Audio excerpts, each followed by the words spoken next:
माया सरोवर part 21। जलाग्रह को देखते ही जयशील एवं सिद्ध साधक के साथ सर्पनक भी विस्मय में आ गया।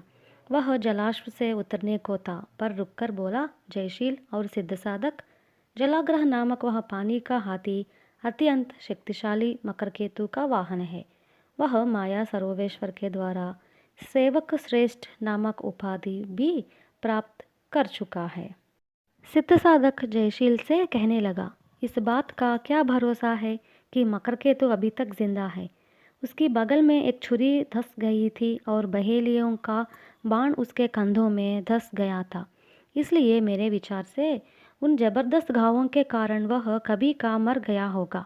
यह जलाग्रह अपने मालिक को खोकर इन पहाड़ों तथा जंगलों में स्वेच्छापूर्वक विचरण करता होगा।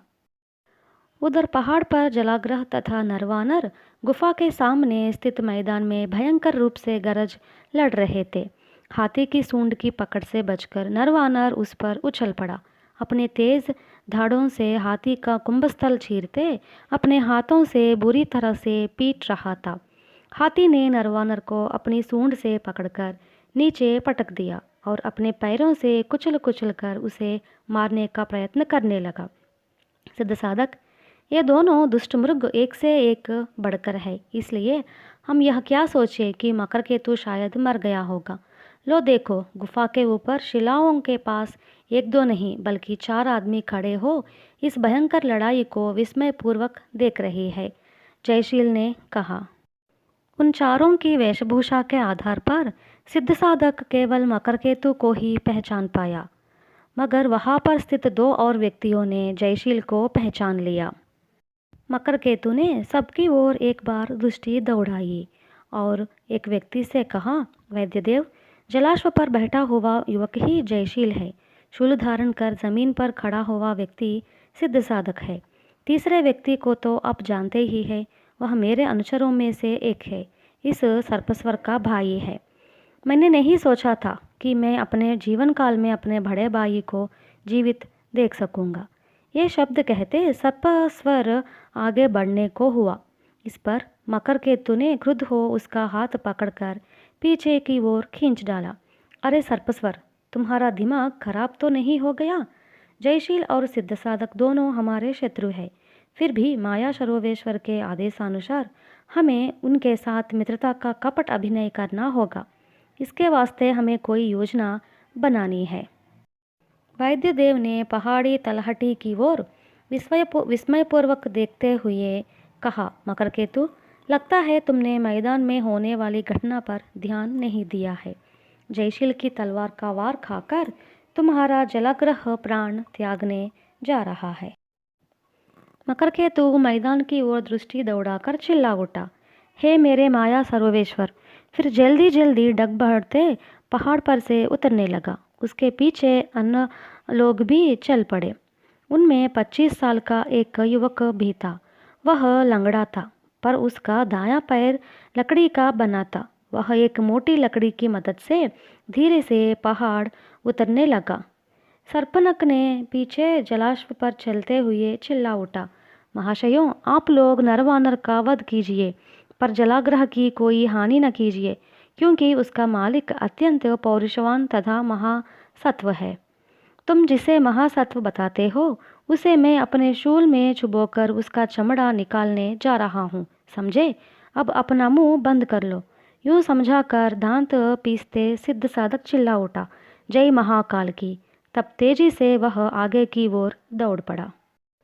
सिद्ध साधक लड़ने वाले जानवरों के समीप पहुंचने ही जा रहा था। इस बीच जयशील अपने जलाश्व पर वहां गया। नरवाना जमीन पर चित पड़ा हुआ था और जलाग्रह अपनी सूंड से उसे कसने जा रहा था।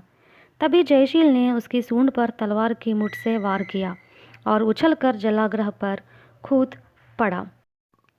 इस पर जलाग्रह अपने दुश्मन नरवानर की पकड़ ढीली करके जयशील को अपनी सूंड से नीचे गिराने की कोशिश में लग गया।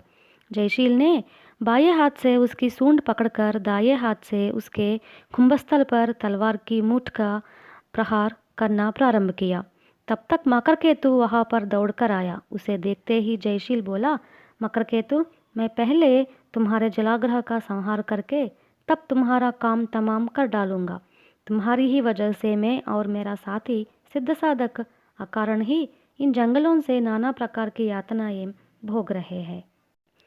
जयशील, तुम्हारा पुण्य होगा, तुम जलाग्रह का वध न करो।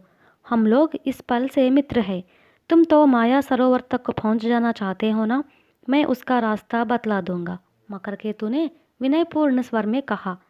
ये बातें सुनते ही जयशील जलाग्रह पर से छत से नीचे कूद पड़ा और बोला, मैं न केवल माया सरोवर का रास्ता जानना चाहता हूँ, बल्कि वहाँ पर बंदी बनाए गए राजा कनकाक्ष के पुत्र व पुत्री को भी बंधनों से मुक्त कराना चाहता हूँ। इसके वास्ते तुम्हें यहाँ पर किसी गुफा में बंदी बनाकर तुम्हारे साथियों के द्वारा तुम्हारे प्रभु माया सरोवेश्वर को खबर कर देना क्या उचित होगा। मकरकेतु का जवाब देने जा रहा था, इसके पूर्व ही सिद्ध साधक चिल्ला उठा, महाकाल की जय। फिर बोला, जयशील, तुमने जो सोचा बिल्कुल ही ठीक है। यह न भाग न जाए, हम इसे किसी गुफा में बंदी बनाएंगे। इसके बाद नरवानर का उसने जांच किया और कहा, यह अभी मरा नहीं है, इसका दिल धड़क रहा है। जलाग्रह के प्रहारों से यह सिर्फ होश खो बैठा है। अरे जलपक्षी सर्पनक, तुम जल्दी नदी के पास जाओ, किसी वस्त्र को जल में भिगोकर शीघ्र ले आओ। यूँ सर्पनक को आदेश दिया। सर्पनक वहाँ से हिला और थोड़ी ही दूर पर स्थित नदी की ओर चल पड़ा। इसके बाद सिद्ध साधक ने मकरकेतु के निकट जाकर कहा, मकरकेतु, लगता है तुम अपने साथ 3 और जल आदमियों को ले आए हो।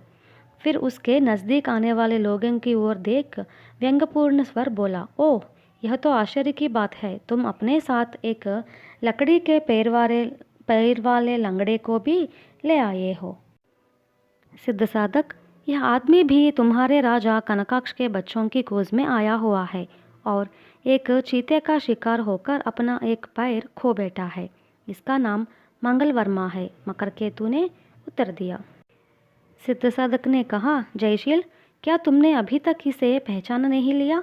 यह लकड़ी के पैर वाला व्यक्ति मंगलवर्मा है। जयशील ने इसके पूर्व ही मंगलवर्मा को पहचान लिया था, लेकिन मकरकेतु जिसे वैद्यदेव पुकार रहा था, उस व्यक्ति को पहचान कर वह आपादमस्तक कांप उठा और उसे पुकारने को हुआ देव शर्मा, पर उसके मुंह से बात न निकली। वह तुतलाने लगा। इसे भांपकर वैद्यदेव नामक व्यक्ति ने जयशील को इशारा किया, जिसका अर्थ था कि तुम ऐसा अभिनय न करो कि तुमने मुझे पहचान लिया है। इस बीच सर्पनक एक वस्त्र को पानी में भिगोए ले आया और सिद्ध साधक के हाथ दिया। सिद्ध साधक ने नरवानर के सिर पर पानी निचोड़कर अपनी हथेली से उसके सर पर जोर से दे मारा। तब चिल्ला उठा, नरवानर, तुम जिंदा हो, उठो। नरवानर ने दूसरे ही क्षण आंखें खोल दी। सिद्ध साधक ने उसका कंधा पकड़कर रोक दिया। तब कहा, अरे नरवानर, शांत हो जाओ, मैंने तुम्हें प्राणदान दिया है। इस पल से तुम मेरे सेवक हो, मेरे वाहन हो, है ना? वह झट से सिद्ध साधक के चरणों के पास गिर पड़ा, अपने हाथ ऊपर उठाया। सिद्ध साधक खुशी में आकर ठाठ कर हंसने लगा। वह पागल की भांति हंसता ही जा रहा था।